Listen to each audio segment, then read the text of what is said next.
Living on the street, it always seemed like no one cares about you. Everyone does it to one point or another. You walk past a homeless person sitting on the sidewalk, you don't look at them, you just keep going. And if you sit on the side of the sidewalk and a couple hundred people do that to you, you feel like no one cares. You really get down on yourself, you get down on everything. Like no one cares, and it can put a divide between you and God. I got put on probation, and my probation officer told me I had to go somewhere, drug rehabilitation program. And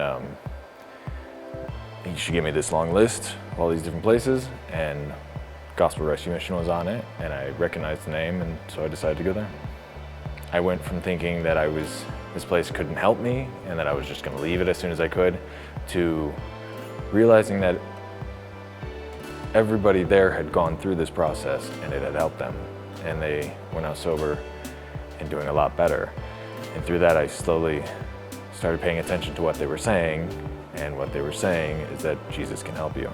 And it was the next morning I woke up, walked out of the dorms, was walking to the smoking area, and like there was these fat, fluffy white clouds in the sky, and like birds were singing, and I stopped and went, wow, it is a beautiful morning.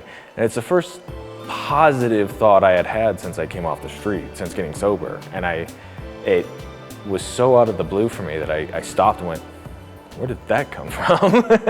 And but like literally from that day, it was just things started turning around. I had a more positive attitude, and things, I mean, don't get me wrong, it still wasn't easy, but it was better every single day. I'm a strong proponent to I've handed it over to God. I've handed it over to God, and He'll show me where to go. And since then, I've ended up at a church, wanted to volunteer, ended up in a church that needed people on the tech team. Wanted to join a small group, ended up in a young professional small group with people my age.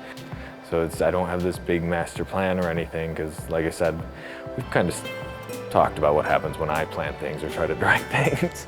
So it's my walk with God and my relationship with Jesus is just trust. Trust to follow wherever He takes me.